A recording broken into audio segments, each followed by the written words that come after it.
సెక్స్ను ఆధ్యాత్మికంగా మలిచేందుకు తాంత్రికులు ఎంతగానో ప్రయత్నించారు. ధర్మపన్నాలు వల్లించే పాపాత్ములందరూ తాంత్రికుల సందేశం ప్రజలకు చేరకుండా అడ్డుకున్నారు. అలాగే వారు నా వాదన కూడా ప్రజలకు చేరకూడదని అనుకున్నారు. అందులో భాగంగా ఒక వ్యక్తి నుంచి నాకొక ఉత్తరం వచ్చింది. అందులో ఇలాంటి విషయాలు చెప్పడం ఆపకపోతే చంపేస్తా అని ఉంది. అతనికి సమాధానం ఇద్దామని అనుకున్నా. కానీ అతడు ఎంత పిరికివాడంటే తన అడ్రస్ ఆ లెటర్లో ఇవ్వలేదు. బహుశా నేను పోలీసులకు ఫిర్యాదు చేస్తానేమోనని అతడు భయపడి ఉంటాడు. అందుకే తొందరపడి నన్ను చంపొద్దు, ఎందుకంటే అలా చేసినా వెంటనే నేను చెప్తున్నదంతా పరమసత్యమైపోతుంది అని అతనికి చెప్పదలుచుకున్నా. ఎందుకంటే జీసస్ను సిలువ వెయ్యకపోతే అతనిని ఈ ప్రపంచం ఎప్పుడూ మర్చిపోయేది. ఒక రకంగా జీసస్కు శిలువ శిక్ష విధించినందువల్లనే అతనికి అంత పేరు వచ్చింది. శిలువ శిక్ష విధించేలా జీసస్ తన మరణానికి తానే ఒక పథకం వేసుకున్నాడని నేను విన్నాను. ఎందుకంటే అప్పుడే తన ప్రవచనాలు యుగ యుగాలుగా సజీవమై ఉంటాయని, వాటి వల్ల మానవాళికి మేలు జరుగుతుందని జీసస్ భావించాడు. అందుకే తనను 30 నాణేలకు అమ్మయ్యమని జూడాసును ఆదేశించి ఉంటాడు.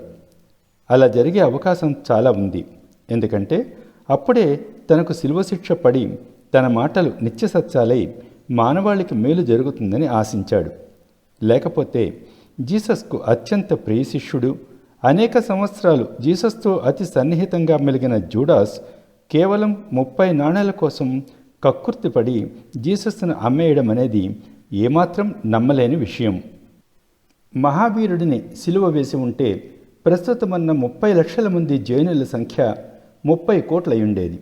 కానీ మహావీరుడు చాలా ప్రశాంతంగా మరణించాడు. అతడికి సిలువ సంగతే తెలియదు. అతనిని సిలువ వేద్దామని ఎవరూ అనుకోలేదు. అలా చనిపోవడం కోసం మహావీరుడు ఎలాంటి ప్రయత్నమూ చేయలేదు. ఒక్క జీసస్ తప్ప రాముడు, కృష్ణుడు, మహావీరుడు, బుద్ధుడు వంటి మహానుభావులెవ్వరూ సిలువ శిక్షకు గురి కాలేదు. ఇప్పుడు ప్రపంచంలో సగం మంది క్రైస్తవులే. అందుకు జీసస్ను సిలువ వేయడం తప్ప మరొక కారణం కనిపించదు. సిలువ శిక్ష వల్ల దక్కిన ప్రయోజనం అది. కాబట్టి నన్ను చంపేందుకు తొందరపడొద్దని, ఏమాత్రం తొందరపడ్డా చాలా నష్టపోవాల్సి వస్తుందని అతనికి చెప్తున్నా. అతడు అంతగా తొందరపడాల్సిన అవసరమేదీ లేదు. ఎందుకంటే నేను మంచంపై హాయిగా పడుక్కొని మరణించాలనుకోవట్లేదు. ఎవరో ఒకరు నన్ను చంపేందుకు చెయ్యవలసినదంతా నేను చేస్తానని హామీ ఇస్తున్నా. సమయం వచ్చినప్పుడు ఎవరో ఒకరు నన్ను చంపేందుకు నేనే ఏదో ఒకటి చేస్తా. కాబట్టి తొందరపడి నువ్వు నన్ను చంపాల్సిన పని లేదు. జీవించి ఉండడం వల్ల చాలా ఉపయోగం ఉంది. అలాగే హత్య చేయబడి మరణించడం వల్ల ఆ మరణం కూడా చాలా ప్రయోజనాన్ని ఇచ్చేదిగా తయారవుతుంది. తరచుగా జీవించి సాధించలేని దాన్ని బుల్లెట్లతో మరణం సాధించగలుగుతుంది.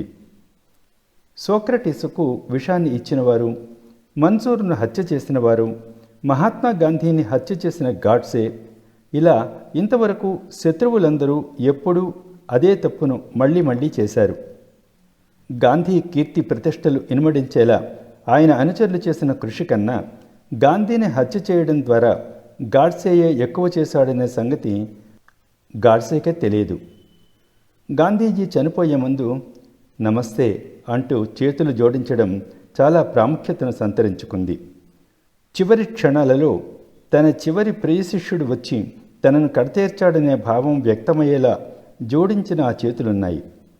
అలా గాంధీజీని అమరుణ్ణి చేసింది కూడా గాడ్సేయే.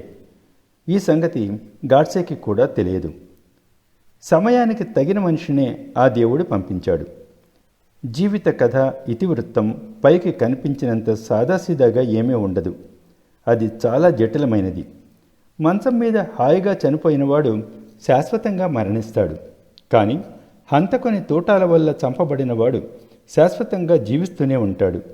సోక్రటీసు కోసం విషం తయారవుతుండగా అతని మిత్రులు కొంతమంది, మీరు మరణించిన తర్వాత మీ దేహాన్ని దహనం చెయ్యాలా, పూడ్చిపెట్టాలా, ఏం చేయమంటారు అని ఆయనను అడిగారు. దానికి సోక్రటీస్ నవ్వుతూ, దద్దమల్లారా, మీరు నన్నేమీ చేయలేరు. మీరందరూ మరణించిన తర్వాత కూడా నేను బతికే ఉంటానన్న సంగతి మీకు తెలియట్లేదు. మరణించేందుకు నేను ఎంచుకున్న ఉపాయమే నేను శాశ్వతంగా జీవించేలా సహాయపడుతోంది అన్నాడు. కాబట్టి నన్ను చంపాలనుకున్న నా మిత్రుడు తొందరపడి నన్నేమీ చెయ్యొద్దని, అలా చేస్తే తనకే నష్టమని, నాకెలాంటి ప్రమాదం లేదని తెలుసుకోమంటున్నా. నేను తూటాలను తట్టుకునేవాణ్ణే కానీ వాటికి మరణించేవాణ్ణి కాదు. అవి నన్నేమీ చెయ్యలేవు. కాబట్టి తొందరపడి అతడు నన్ను చంపాల్సిన పని లేదు. అయ్యో చంపలేకపోయానే అని అతడు బాధపడాల్సిన పని లేదు. ఎందుకంటే నేను మంచంపై హాయిగా చనిపోకుండా ఉండేందుకు నా శాయశక్తులా కృషి చేస్తా. అలాంటి చావు ఎందుకు పనికిరాదు. అలాంటి మరణం వృధా, శుద్ధ దండగ. మరణానికి కూడా ఎంతో కొంత ప్రయోజనం ఉండాలి. మరొక ముఖ్య విషయం కూడా అతడు గుర్తుంచుకోవాలి. తాను రాసే ఉత్తరాలపై తన సంతకంతో పాటు తన చిరునామాను రాయడానికి అతడు భయపడకూడదు. ఎందుకంటే నిజంగా నన్ను చంపేందుకు ఎవరైనా సిద్ధంగా ఉన్నారని నాకు అనిపిస్తే వారు రమ్మన్న చోటికి, రమ్మన్న సమయానికి ఎవ్వరికీ చెప్పకుండా నేనే ఒంటరిగా వెళ్తాను. అప్పుడు అనవసరంగా అతడు ఎందులోనూ ఇరుక్కోడు. ఈ రకమైన మతాభిమానం వల్ల పిచ్చి పిచ్చి భావాలు తలెత్తుతాయి. నాకు ఉత్తరం రాసిన ఆ పెద్ద మనిషి నేనేమో మతాన్ని నాశనం చేస్తున్నట్లు, తానేమో దాన్ని దగ్గరుండి కాపాడుతున్నట్లు భావిస్తున్నాడు. అలాంటి దృఢ విశ్వాసం అతనికి ఉంటే ఉండొచ్చు, అందులో తప్పేమీ లేదు. అతని వరకు అతని భావాలు, ఉద్దేశాలు చాలా నిజాయితీగా, అన్నీ ధర్మబద్ధమైనవిగానే ఉన్నాయి. అలాంటి ధార్మికులే ప్రపంచాన్ని సమస్యల్లోకి నెడుతున్నారు. వారి ఉద్దేశాలు చాలా మంచివే కావచ్చు, కానీ వారి బుద్ధి మాత్రం చాలా మూర్ఖంగా ఉంది. యుగ యుగాలుగా కొనియాడబడుతున్న ధార్మికులే తంత్రతో పాటు ఇంకా అలాంటి జీవిత సత్యాలు బయటపడకుండా చేశారు. అలా అసలైన సత్యాలు మరుగున పడిపోయాయి. అందువల్ల అజ్ఞానం ప్రబలిపోయింది. అందుకే మనం ఆ అజ్ఞానాంధకారపు చీకటిలో పడుతూ లేస్తూ తడుముకుంటూ తిరుగుతున్నాం. నీతి బోధకులందరూ మన అజ్ఞానం పునాదులపై విశాలమైన వేదికలు నిర్మించుకుని హాయిగా ధర్మపన్నాలు వల్లిస్తున్నారు.